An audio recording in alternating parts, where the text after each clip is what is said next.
Hey guys, welcome back to my channel. আমি সৃঞ্জনা তোমাদের সাথে ইউনিট 1 প্লাজমা মেমব্রেনের যে last topic transport through plasma membrane এইটা আমি আজকে পড়িয়েছি। আর এর আন্ডারে যা যা টপিক ছিল প্লাজমা মেমব্রেনের আন্ডারে সেই টপিকগুলো আমার অলরেডি করা কমপ্লিট। আমার ডেসক্রিপশন বক্সে তার লিঙ্কও দেওয়া আছে, তোমরা চাইলে সেখান থেকে দেখে নিতে পারো। আর আমি ফ্রি অফ কস্টে টেলিগ্রামে নোটস প্রোভাইড করে থাকি, তোমরা চাইলে ওখান থেকে কালেক্ট করে নিতে পারো। সো চলো আজকে ভিডিওটা শুরু করা যাক। ট্রান্সপোর্ট কথাটার অর্থ হচ্ছে পরিবহন। এই পরিবহনটা হচ্ছে প্লাজমা মেমব্রেনে, ঠিক আছে। কি পরিবহন করা হচ্ছে? কিছু মলিকিউলস পরিবহন করা হচ্ছে। কি মলিকিউলস?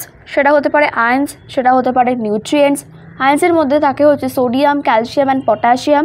নিউট্রিয়েন্টসের মধ্যে থাকে হচ্ছে protein, carbohydrate and etcetera, water molecules and gas molecules.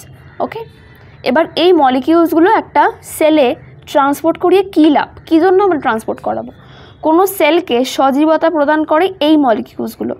তুমি একটা সেলকে শুধুমাত্র শরীরের মধ্যে রেখে দিলেই হবে না, তাকে পর্যাপ্ত পরিমাণে নিউট্রিয়েন্টস প্রদান করতে হবে, আয়ন্স প্রদান করতে হবে, ওয়াটার প্রদান করতে হবে এবং গ্যাসের আদান প্রদান করতে হবে, তাই তো? সেই জন্যই সেলটা বেঁচে থাকবে এবং আমাদের কাজ করবে বা আমাদের সুরক্ষা প্রদান করবে। ওকে, এবার টাইপস অফ ট্রান্সপোর্ট কী কী টাইপসের হতে পারে? দুটো টাইপস খুব মেন। ফার্স্ট হচ্ছে passive transport and second one হচ্ছে active transport. What is passive transport? Passive transport হচ্ছে একটা সেলুলার প্রসেস যেখানে কোনো এটিপি ইউজ করা হয় না। এটিপি আমাদের শরীরের এনার্জি সোর্স। আমরা যে কথা বলছি এটাও এটিপি ইউজ করা হচ্ছে, আমরা খাচ্ছি এটাও এটিপি ইউজ করা হচ্ছে, আমরা ঘুমাচ্ছি এখানেও এটিপি ইউজ করা হচ্ছে। Each and every work is depends on ATP or cellular energy. এবার এটিপি ইউজ করা হয় না, এখানে উচ্চ ঘনত্ব থেকে নিম্ন ঘনত্বের দিকে প্রত্যেকটা মলিকিউলস একটা সাইড থেকে আরেকটা সাইডে পরিবহন করে, ঠিক আছে। আর হচ্ছে এখানে non polar molecules like oxygen, carbon dioxide and others মলিকিউলগুলো একটা সাইড থেকে অন্য সাইডে পাস আউট হয়। ওকে, এক্সাম্পল দেওয়া আছে, অবশ্যই ডেফিনেশনের সঙ্গে এক্সাম্পল প্লাস ছবি দিলে কিন্তু ফুল নাম্বারটা পাবে। আচ্ছা, সেকেন্ড টাইপস হচ্ছে অসমোসিস। অসমোসিস শুধুমাত্র এখানে কিছু ওয়াটার মলিকিউলসগুলো জন্য পরিবহনটা হয়, কিন্তু অসমোসিসে কি হয়, এখানে নিম্ন ঘনত্ব থেকে উচ্চ ঘনত্বের দিকে পরিবহনটা হয়, ঠিক আছে। আর কিছু সিলেক্টিভলি পারমিয়েবল মেমব্রেন আছে, এই কথাটা না লিখলে কিন্তু পরীক্ষায় নাম্বার পাবে না। অবশ্যই লিখবে, সেজন্য আমি এটা হাইলাইট করে দিয়েছি। নিম্ন ঘনত্ব থেকে উচ্চ ঘনত্বের দিকে এই সব ওয়াটার মলিকিউলসগুলো একটা সাইড থেকে অন্য সাইডে যায়, প্লাস সিলেক্টিভলি কিছু পারমিয়েবল মেমব্রেন আছে, মানে কি অর্ধভেদ্য কিছু মেমব্রেন আছে যার জন্য বা যেটা দিয়ে সেই মলিকিউলগুলো পাস করে একটা সাইড থেকে অন্য সাইডে। আর এটা কি নিম্ন ঘনত্ব থেকে উচ্চ ঘনত্ব, এই দুটো লাইন যেন থাকে। আর কি মলিকিউলস? Water molecules. এটা তো তোমরা অবশ্যই লিখতে হবে। এক্সাম্পল দেওয়া আছে, পরীক্ষায় এলে এক্সাম্পল সহ ছবি সহ লিখবে, আমি ছবি নিচে দিয়ে দিয়েছি। আচ্ছা, এবারে থার্ড হচ্ছে ফ্যাসিলিটেড ডিফিউশন। ফ্যাসিলিটেড ডিফিউশনে কিন্তু এটিপি ইউজ করা হয় না। এবার পার্থক্যটা কোথায় সিম্পল ডিফিউশনের সাথে ফ্যাসিলিটেড ডিফিউশন? ফ্যাসিলিটেড ডিফিউশনকে হেল্প করার জন্য কিছু ক্যারিয়ার প্রোটিন ইউজ করা হয়। কেন হেল্প করা হয়? এখানে কিছু বড় অণু বা পোলার মলিকিউলসগুলো পরিবহন করা হয়।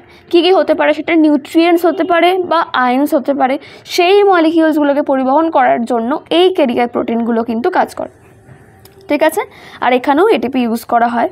এবার তোমাদের যদি এক্সামে জিজ্ঞেস করে যে দুটো ডিফারেন্স কী, ফার্স্ট হচ্ছে ফ্যাসিলিটেড ডিফিউশনে ক্যারিয়ার প্রোটিন ইউজ করা হচ্ছে, আর সিম্পল ডিফিউশন এরকম কোনো প্রোটিন বা হেল্পার ইউজ করা হয় না। আর সিম্পল ডিফিউশনে নন পোলার মলিকিউলস যেমন অক্সিজেন, কার্বন ডাইঅক্সাইড বা এক্সেট্রা মলিকিউলসগুলো একটা স্থান থেকে অন্য স্থানে নিয়ে যায়। আর ফ্যাসিলিটেড ডিফিউশনে বড় অণু বা পোলার মলিকিউলস লাইক নিউট্রিয়েন্টস, আয়ন্স, এই সব মলিকিউলসগুলোকে একটা সাইড থেকে অন্য সাইডে নিয়ে যাওয়া হয়। এক্সাম্পল দেওয়া আছে প্লাস ছবিও দেওয়া আছে, ঠিক আছে। এই যেই ছবিগুলো, এগুলো খুব সিম্পলভাবে ড্র করা আছে, তোমরা এই ছবিগুলো এঁকে দিলেই কিন্তু নাম্বারটা পেয়ে যাবে, ঠিক আছে। ছবিগুলো কিন্তু বাড়িতে প্র্যাকটিস করতে থাকো। আচ্ছা, অ্যাক্টিভ ট্রান্সপোর্ট কাকে বলা হয়? এই যে বললাম দুটো মেন টাইপ, তার মধ্যে প্যাসিভ ট্রান্সপোর্ট একটা, অ্যাক্টিভ ট্রান্সপোর্ট একটা। অ্যাক্টিভ ট্রান্সপোর্টেই কিন্তু এটিপি ইউজ করা হয়, ডেফিনেশন নিচে দেওয়া আছে।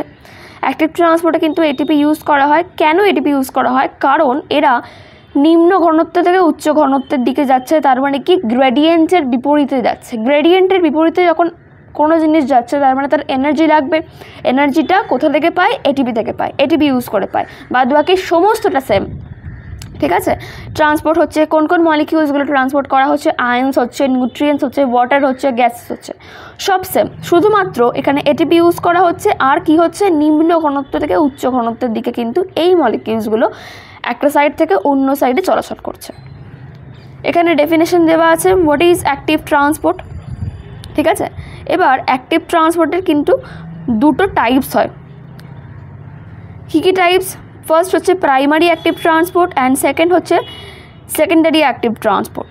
ঠিক আছে, এবার প্রাইমারি অ্যাক্টিভ ট্রান্সপোর্টেও কিন্তু ট্রান্সপোর্ট হয়, এখানে এটিপি থেকে সরাসরি মলিকিউলসগুলো তাদের শক্তি সঞ্চয় করে এবং সঞ্চয় করে একটা সাইড থেকে অন্য সাইডে চলাচল করে, কোথা থেকে, নিম্ন ঘনত্ব থেকে উচ্চ ঘনত্বের দিকে। আমি যেই পয়েন্টগুলো বলছি সেই পয়েন্টগুলো জাস্ট মাথায় রেখে দিতে হবে, তাহলে ডেফিনেশন মুখস্থও করতে হবে না।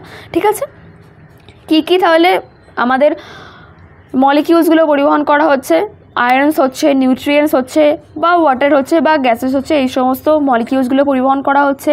কোথা থেকে হচ্ছে, নিম্ন ঘনত্ব থেকে উচ্চ ঘনত্বের দিকে হচ্ছে। কিসের সাহায্য নিচ্ছে, এখানে এটিপির সাহায্য নিচ্ছে। ঠিক আছে, এটিপির সাহায্য নিয়ে একটা সাইড থেকে অন্য সাইডে এরা চলাচল করছে। ওকে, কাজ সবার একই, ট্রান্সপোর্ট করা, একটা সাইড থেকে অন্য সাইডে মলিকিউলসগুলোকে ট্রান্সপোর্ট করা। এখানে এক্সাম্পল দেওয়া আছে। আচ্ছা, সেকেন্ড হচ্ছে সেকেন্ডারি অ্যাক্টিভ ট্রান্সপোর্ট বা কোড ট্রান্সপোর্টও কিন্তু একে বলা যায়।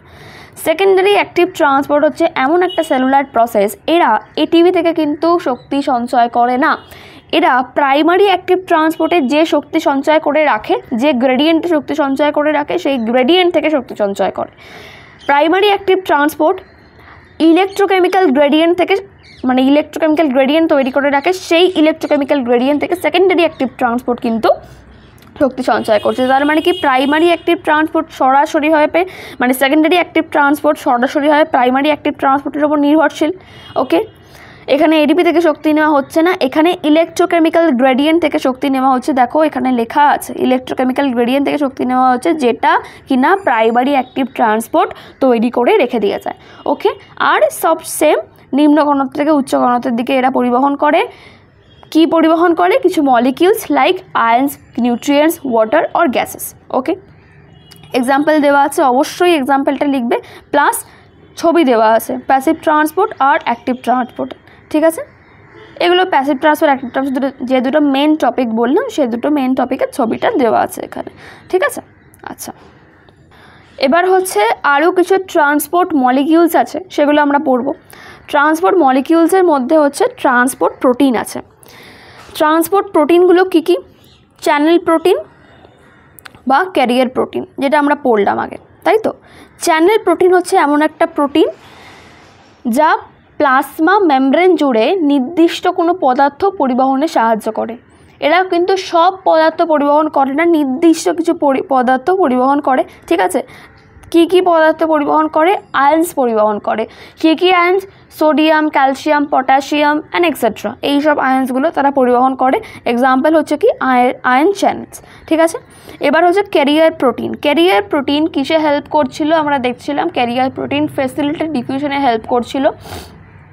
এবার ক্যারিয়ার প্রোটিন হলো সেল মেমব্রেনের একটি বিশেষ প্রোটিন যা প্লাজমা মেমব্রেন জুড়ে কিছু পদার্থ পরিবহনে হেল্প করে। সেম ডেফিনেশন, কিন্তু জিনিসটা একটু আলাদা।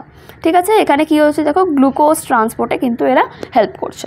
ঠিক আছে, জাস্ট ডেফিনেশনগুলো চোখ বুলিয়ে নেবে, আর এখানে তার ছবিগুলো দেওয়া আছে, এই ছবিগুলো একটু আঁকাগুলো প্র্যাকটিস করে নেবে। ঠিক আছে, আমি এমন ছবি দিয়েছি যেগুলো তোমরা আঁকতে পারবে। এবার কিছু ট্রান্সপোর্ট প্রসেস আছে, এই ট্রান্সপোর্ট প্রসেসগুলোর সাহায্যে সেল থেকে সেলে তারা ট্রান্সপোর্ট মলিকিউলসগুলোকে নিয়ে এসে একটা সেলকে বাঁচিয়ে রাখে। তার প্রথমে ট্রান্সপোর্ট যে প্রসেসটা আছে সেটা হচ্ছে এন্ডোসাইটোসিস। ঠিক আছে, এন্ডো মানে আমাদের একটা কথা মনে রাখতে হবে, এন্ডো মানে হচ্ছে যা হবে সব সেলের ভিতরে হবে, সেলের বাইরে হবে না কিছু, যা প্রসেস হবে সব সেলের ভিতরে হবে। আচ্ছা, এন্ডোসাইটোসিস হলো এমন একটা প্রসেস যেখানে সেল তার এক্সটার্নাল যে ম্যাটেরিয়ালসগুলো আছে, এক্সটার্নাল ম্যাটেরিয়ালসের মধ্যে আয়ন থাকতে পারে, নিউট্রিয়েন্টস, ওয়াটার, গ্যাস, সেই সব এক্সটার্নাল ম্যাটেরিয়ালসগুলোকে সেলের মধ্যে নিয়ে চলে আসে বা মেমব্রেনের মধ্যে নিয়ে চলে আসে। ঠিক আছে, এবার এই প্রসেসের মধ্যে সেল মেমব্রেন ভিতরের দিকে ভাঁজ হয়ে একটা পকেট তৈরি করে, যা পরে সেলের ভিতরে একটা ভেসিকেল তৈরি করে। এই ভেসিকেলের সাহায্যে সেই মলিকিউলসগুলো তখন তাদের টার্গেট মেমব্রেনের কাছে পৌঁছতে পারে। ঠিক আছে, এন্ডোসাইটোসিস হলো, এন্ডোসাইটোসিস বুঝলে, এন্ডোসাইটোসিস তার মানে কি, যা হবে সব সেলের ভিতরে হবে। এক্সটার্নাল যে পার্টিকেলসগুলো আছে সেগুলো সেলের মধ্যে নিয়ে চলে আসবে, মধ্যে নিয়ে এসে সেই সেলকে বাঁচিয়ে রাখবে। ঠিক আছে, আচ্ছা, এবার এই এন্ডোসাইটোসিসের কয়েকটা ভাগ আছে বা টাইপস আছে, সেগুলো আমরা পড়ব।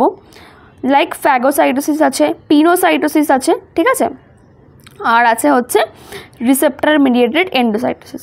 এবার ফ্যাগোসাইটোসিস মানেটা কি? ফ্যাগোসাইটোসিস মানে হচ্ছে, দেখো, সেল ইটিং, তাই তো? সেল ইটিং মানে কি? সেল ইজ ইটিং, অর্থাৎ সেল খাচ্ছে। এবার কি খাচ্ছে? সেল তো এমনি এমনি খেতে পারে না, এবার কি খাচ্ছে? বিভিন্ন ব্যাকটেরিয়া বা মৃত কোষের কণাগুলোকে এরা গ্রাস করছে। এগুলো খেয়ে কী বেনিফিট হচ্ছে? মৃত কণা বা ব্যাকটেরিয়া খেয়ে কী বেনিফিট হচ্ছে? মৃত কণা বা ব্যাকটেরিয়াগুলো খেয়ে তারা ক্ষতিকারক রোগ জীবাণু ধ্বংস করে এবং সংক্রমণের হাত থেকে আমাদের বডিকে রক্ষা করে। ঠিক আছে, এবং বিভিন্ন টিস্যুর স্বাস্থ্য বজায় রাখে এই ফ্যাগোসাইটোসিসের মধ্যে। এটা এন্ডোসাইটোসিসের একটা পার্ট।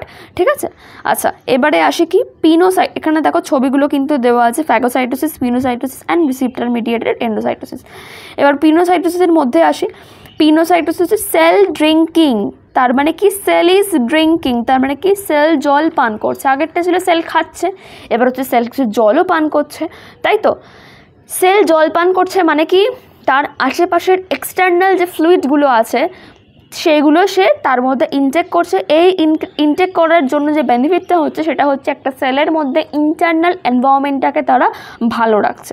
ঠিক আছে, আচ্ছা, এবার কি প্রসেস? এবার হচ্ছে এক্সোসাইটোসিস। এক্সো মানে আমাদের মনে রাখতে হবে যা হবে বাইরে হবে, তার মানে এটা এন্ডোসাইটোসিসের বিপরীতের একটা প্রসেস। যেটা এন্ডোসাইটোসিসটা কোষের বা সেলের মধ্যে হচ্ছিল, এটা হবে যা হবে সেলের বাইরে হবে। এক্সোসাইটোসিস এই প্রসেসটা একটা সেলুলার প্রসেস, যেখানে সেলের মধ্যে থাকা পদার্থগুলো ভেসিকেলে আবদ্ধ হয় এবং ভেসিকেলে আবদ্ধ হয়ে তারা প্লাজমা মেমব্রেনের সাথে ফিউজড হয়ে তারা বাইরে বেরিয়ে আসে। এবার এন্ডোসাইটোসিসের ক্ষেত্রে নয়, আমি বুঝলাম যে এন্ডোসাইটোসিস বিভিন্ন কোষ থেকে কণাগুলো বা কোষের বাইরে যে মলিকিউলসগুলো আছে সেটা কোষের মধ্যে নিয়ে আসছে, তার জন্য এটা কোষটা সজীব থাকছে। কিন্তু এক্সোসাইটোসিসের বেনিফিটটা কি? এক্সোসাইটোসিসের মধ্যে বেনিফিটটা হচ্ছে যা যা বজ্র পদার্থ আমাদের শরীরের মধ্যে থাকে সেইগুলো বাইরে নিয়ে আসে, যা মানে আমাদের শরীরে যেটা ক্ষতি করে সেগুলোকে বাইরে নিয়ে আসে। ঠিক আছে, এবার কী কী বাইরে নিয়ে আসতে পারে? সেটা হতে পারে হরমোন, হতে পারে নিউরোট্রান্সমিটার, হতে পারে বা আরও বজ্র পদার্থ আমাদের বাইরে নিয়ে আসে এবং আমাদের শরীরকে সেই বজ্র পদার্থের হাত থেকে মুক্তি করে। আচ্ছা, এবার হচ্ছে অসমো রেগুলেশন। এই অসমোসিস আর অসমো রেগুলেশন ব্যাপারটা কিন্তু একটু হলেও সেম, কারণ দুটোতেই জলের একটা ব্যাপার আছে। ওয়াটার মলিকিউলস, অসমোসিসে আমরা কি দেখছিলাম যে ওয়াটার মলিকিউলসগুলো একটা সাইড থেকে অন্য সাইডে যাচ্ছে, নিম্ন থেকে উচ্চ ঘনত্বের দিকে। এই অসমোসিস হচ্ছে এমন একটা সেলুলার প্রসেস যেখানে শরীরের মধ্যে জল এবং লবণের সঠিক একটা ব্যালেন্স থাকে। শরীরের মধ্যে জল এবং লবণের সঠিক একটা ব্যালেন্স থাকে। একটা সেল আর একটা টিস্যুতে আয়নগুলোর সঠিক পরিমাণে ঘনত্ব বজায় রাখার জন্য এই অসমোসিসের দরকার হয়। এই অসমোসিস প্রসেসটা একটা সেলের মধ্যে আয়নগুলোর, বা সেটা হতে পারে কোনো নিউট্রিয়েন্টস, বা হতে পারে সেটা ওয়াটার মলিকিউলস, সেটা হতে পারে সল্ট, এইসব মলিকিউলসগুলোর সঠিক পরিমাণটা বজায় রাখার জন্য এই অসমো রেগুলেশন প্রসেসটা ইউজ করা হয়। ঠিক আছে, এবার এই অসমো রেগুলেশনের কিন্তু ডিফারেন্ট টাইপস আছে। কী কী টাইপস আছে? আইসোটনিক সলিউশন, হাইপারটনিক সলিউশন এবং হাইপোটনিক সলিউশন। ঠিক আছে, এই আইসোটনিক সলিউশনটা কি? আইসোটনিক সলিউশনটা হচ্ছে এমন একটা দ্রবণ যেখানে সেলের অভ্যন্তরে দ্রবণের ঘনত্ব সমান হয়। ঠিক আছে, তার মানে কি? সেল কোনো জায়গায় এরকম হয় না যে কোনো জায়গায় একটু বেশি হয়ে গেল, কোনো জায়গায় একটু কম হয়ে গেল, সব জায়গায় সমান পরিমাণে থাকে। ঠিক আছে, এবার এই সমান পরিমাণে থেকে আমরা বেনিফিটটা কী পাবো? সবসময় আমাদের কী দেখতে হবে, কি বেনিফিট পাচ্ছি। কি হয় এই সমান পরিমাণে থেকে? ওয়াটার মলিকিউলসগুলো সেলের আকার বা আকৃতি বজায় রেখে সমান হারে কোষের মধ্যে এবং বাইরে চলাচল করতে পারে। সেকেন্ড হচ্ছে হাইপোটনিক সলিউশন। হাইপোটনিক সলিউশন হচ্ছে একটা সেলুলার প্রসেস। এখানে কি হয়? সেলের ভিতরে ঘনত্বের তুলনায় দ্রবণের ঘনত্ব কম থাকে। ঠিক আছে। যখন কোনো কোষকে বা সেলকে হাইপোটনিক সলিউশনের মধ্যে স্থাপন করা হয় তখন কি হয়, জলটা সেলের মধ্যে প্রবাহিত হয় এবং অসমোসিসের মাধ্যমে সেই জলটা সেলে প্রবাহিত হয়, যার ফলে সেলটা ফুলে যায় এবং খুব বেশি জল যাওয়ার ফলে সেলটা কিন্তু ফেটেও যেতে পারে। ঠিক আছে, এবার এই হাইপোটনিক সলিউশনের মধ্যে আমরা কি বেনিফিট পাবো, তাই তো?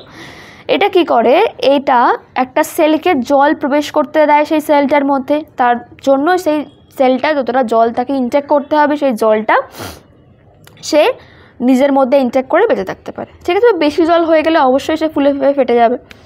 এবার হচ্ছে হাইপারটনিক সলিউশন। হাইপারটনিক সলিউশন একটা সেলুলার প্রসেস। এখানে কি হয়, এই সেলের ভিতরে ঘনত্বের তুলনায় দ্রবণের ঘনত্ব বেশি থাকে।